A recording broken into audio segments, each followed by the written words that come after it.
Welcome to Grand Prix, your go-to channel for the fastest updates in Formula One. We've got 3 hot stories for you, so make sure to subscribe and hit the notification bell to stay ahead of the pack. Let's get started. Following the Italian Grand Prix at Monza, a significant portion of the Formula One paddock is staying behind for 2 additional days of testing, organized by Pirelli. These sessions are part of the ongoing development program for the next generation of Formula One tires, which will debut alongside the new technical regulations in 2026. Among the drivers taking part is Brazilian Felipe Drugovich, who will represent Aston Martin. For Drugovich, the test represents another important opportunity to gain track time in a Formula One car and continue showcasing his abilities in front of teams and decision-makers across the paddock. On Tuesday, he will share the track with Max Verstappen of Red Bull and Yuki Tsunoda, also representing Red Bull in the program. The following day, Wednesday, the lineup will change as other teams join the testing schedule. Williams will field Alex Albon alongside Carlos Sainz, while Racing Bulls will participate with Isaac Hadjar and Liam Lawson. This mix of established stars and young prospects highlights how Pirelli's program not only contributes to technical development, but also provides valuable experience to drivers seeking to solidify or advance their careers in Formula One.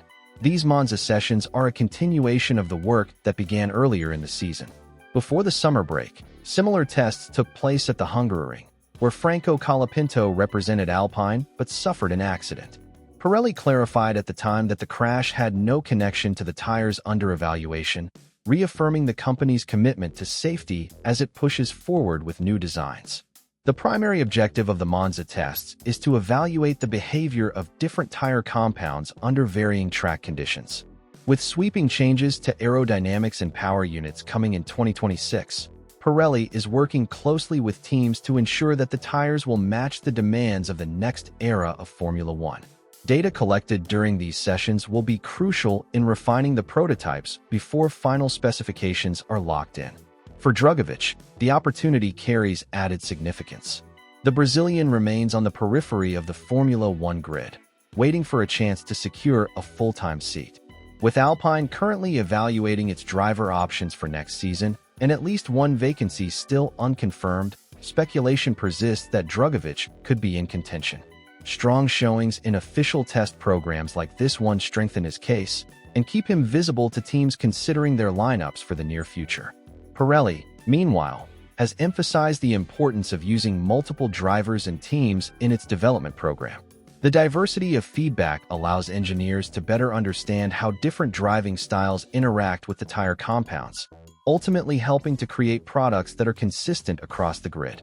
With the 2026 regulations promising a major reset for the sport, these sessions are vital in preparing for what could be a new competitive landscape.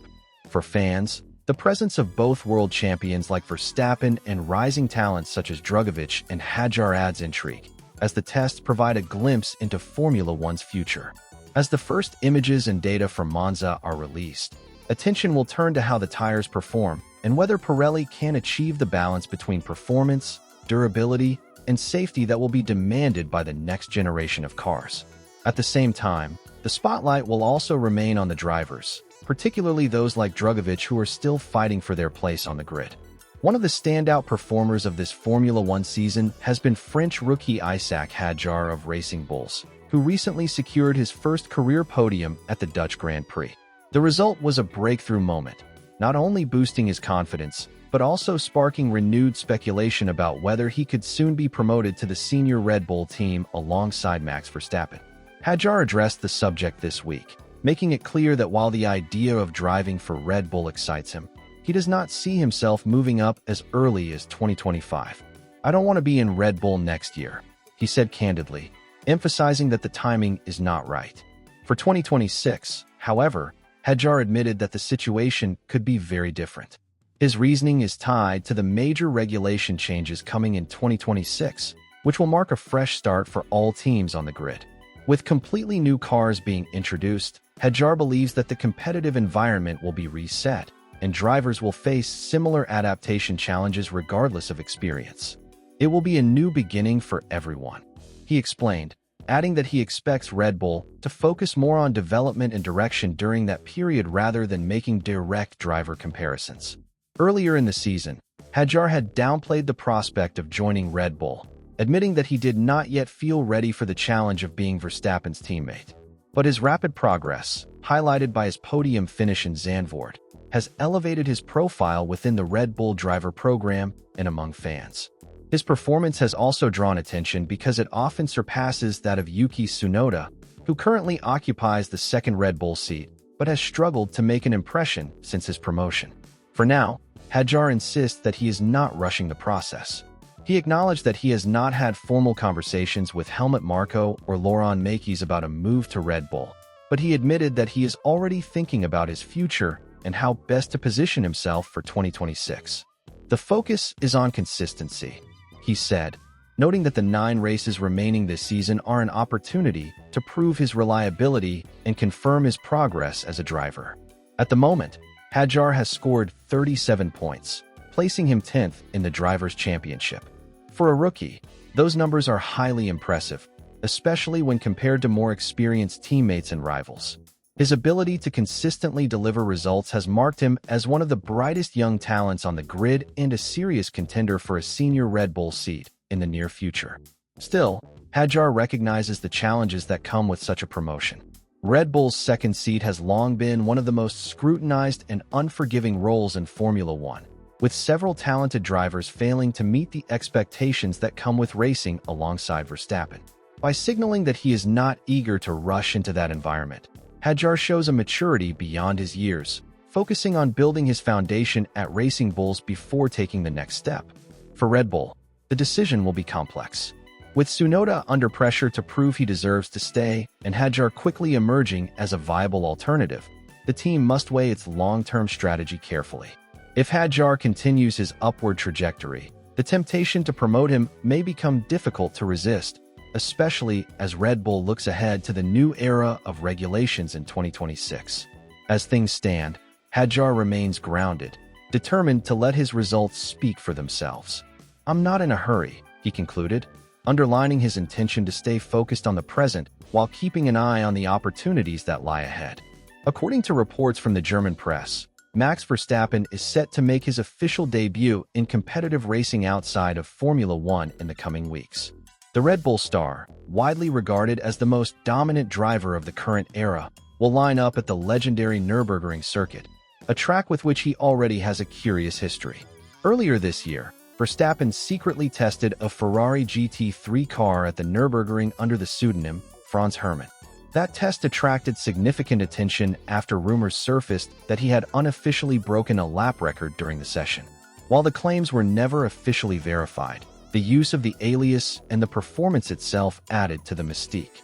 Now, Verstappen is preparing to return to the circuit, but this time, he will compete under his own name. Before making his debut in the Nürburgring Langstreckenserie, NLS, Verstappen must complete a mandatory theoretical test scheduled for September 13th. The test is required because, despite his world-class experience in Formula One, he is classified as a rookie in official Nürburgring competition. If he passes, he will be cleared to compete in the 9th round of the NLS Championship on September 27th, driving a Ferrari GT3 entered by his own team, Verstappen.com Racing. The timing of this debut is notable, as it falls shortly after the Azerbaijan Grand Prix, which takes place from September 19th to 21st. This means Verstappen will have very limited time to transition from Formula One to GT3 racing, underlining the challenge of managing both commitments at the highest level. Still, the Dutchman has never hidden his interest in endurance racing, and this opportunity may serve as a first step toward exploring that passion in an official capacity. For years, Verstappen has hinted at a possible future in categories beyond Formula One, particularly endurance racing. He has often spoken of his admiration for the 24 Hours of Le Mans and other long-distance events. His participation in the NLS could therefore be interpreted as more than just an isolated appearance. It may represent the beginning of his gradual preparation for life after Formula One. The Nürburgring is an especially fitting place for such a debut. Known as one of the most challenging circuits in the world, the Green Hell demands absolute focus, precision, and endurance from drivers. For Verstappen, it offers a unique test of his adaptability and skill in a racing discipline vastly different from the sprint-style intensity of Formula One. Whether this marks the start of a parallel racing career or simply a one-off challenge remains to be seen. What is certain, however, is that Verstappen's involvement will draw significant attention to the NLS round, adding an extra layer of intrigue to the event. Fans and competitors alike will be eager to see how the three-time world champion performs in GT3 machinery against seasoned specialists. For now, Verstappen remains fully committed to Red Bull and Formula One, where he continues to fight for championships.